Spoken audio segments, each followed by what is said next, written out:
I opened the closet. A wedding dress hung with today's date. Not mine. I'd been married to Ryan for 3 years already. This was someone else's gown. Ivory silk with delicate lace sleeves, the kind of dress you dream about for months. And pinned to the bodice was a cream-colored card with gold lettering. Ryan and Melissa. Today, 4 p.m., Rosewood Gardens. My hands went numb. The hanger swayed slightly as I stepped back, my wedding ring suddenly feeling like a weight I couldn't carry. This was our bedroom, our closet, our home, the one Ryan and I had bought together when he got promoted 2 years ago. The same home where, just this morning, he'd kissed my forehead and said he had a long day of client meetings ahead. I need you to understand something. I loved Ryan the way you love your first real partner, the one who made you believe in building a future. We met at a mutual friend's gallery opening 5 years ago. He was charming, ambitious, grounded. He talked about roots, about legacy, about the kind of life we'd build together, brick by brick.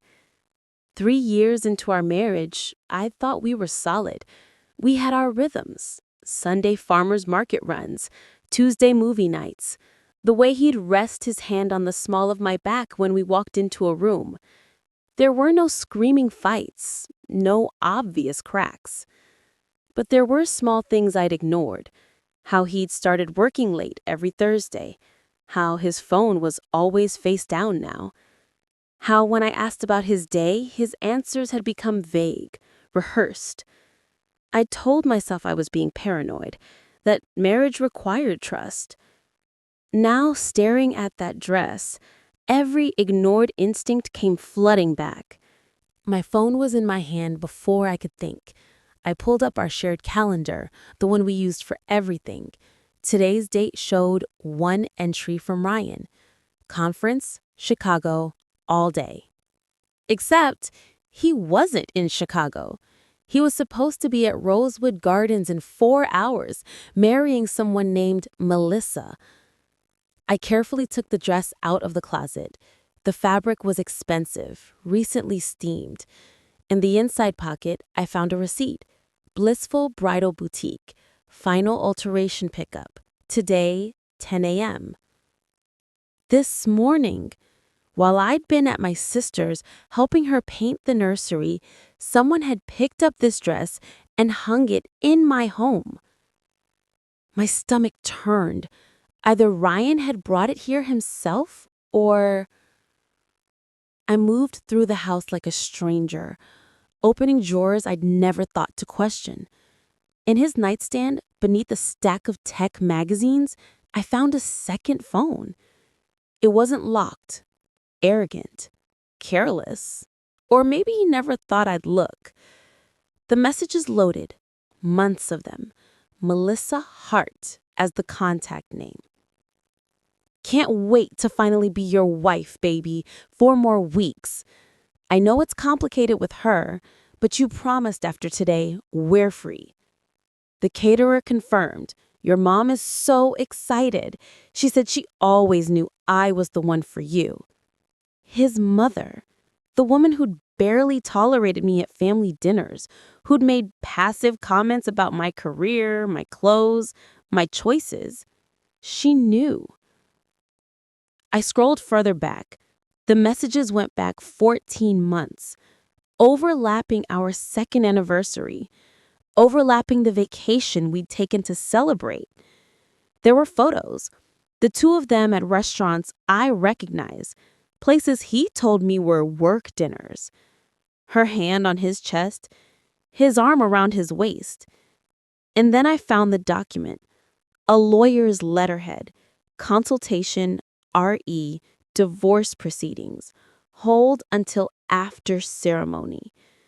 He was planning to marry her today, then divorce me quietly afterward, a bigamist for convenience, until the paperwork caught up. I sat on the edge of our bed, that phone in my lap, and something cold settled into my chest. Not heartbreak, not yet. That would come later. Right now, I felt clarity. I took photos of everything, every message, every photo, the receipt, the dress, the lawyer's document. I uploaded them to a cloud drive Ryan didn't know I had. Then I called the one person I knew would understand. Jana, I said when my best friend picked up.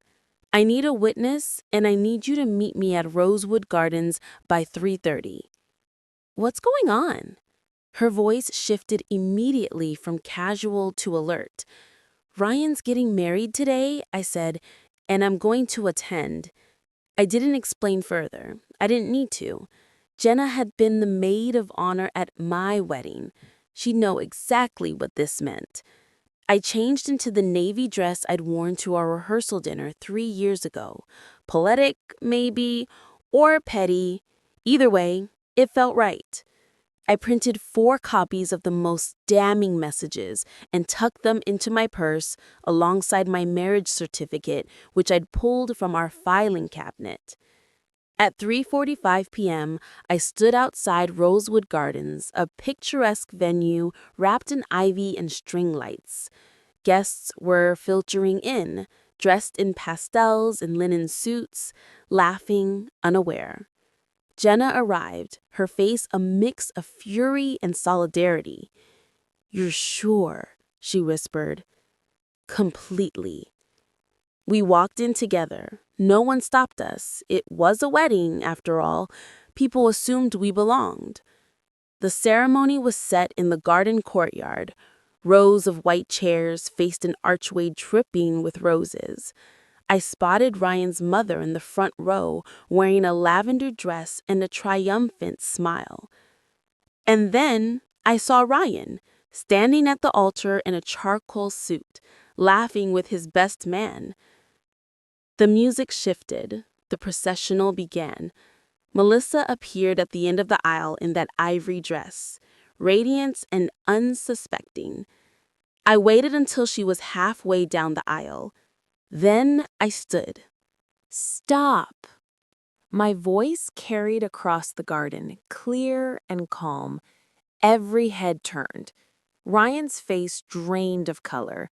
His mother half stood, confusion twisting into recognition. Melissa froze mid-step, her bouquet trembling. I walked down the side aisle, my heels clicking on the stone path. I held up my phone, the messages visible, and my marriage certificate in the other hand. "My name is Sarah," I said, loud enough for everyone to hear. "And I've been married to Ryan for 3 years, which makes this wedding, legally speaking, a felony." Chaos erupted. Melissa's father surged forward. Ryan tried to speak, his mouth opening and closing uselessly. His mother's face turned scarlet. I handed the printed messages to the officiant, a pastor, who looked both horrified and grateful. "You'll want to see these before you proceed," I said quietly. Jenna stood beside me, phone raised, recording every second. Ryan finally found words. "Sarah, this isn't—" "Let me explain," I interrupted. "Explain to your lawyer and to the district attorney's office, since bigamy is a crime in this state. I've already sent them the evidence." It wasn't entirely true yet, but it would be by tonight. Melissa dropped her bouquet. "You told me you were divorced," she whispered, staring at Ryan. "You said it was finalized." "He lies," I said, not unkindly. To both of us, apparently. I didn't stay for the fallout. I'd said what I came to say. Jenna and I walked out together, past the stunned guests, past the wasted flowers and the ruined cake. 2 months later, I signed divorce papers. Real ones, drafted by my attorney. Ryan's career took a hit when word spread in his industry. His mother never contacted me again, which was perhaps the one gift she ever gave me. Melissa reached out once, a short email. "I'm sorry, I didn't know." I believed her. Here's what I learned. Dignity isn't about silence.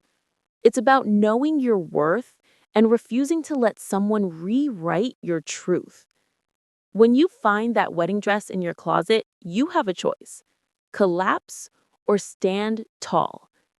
I chose to stand tall.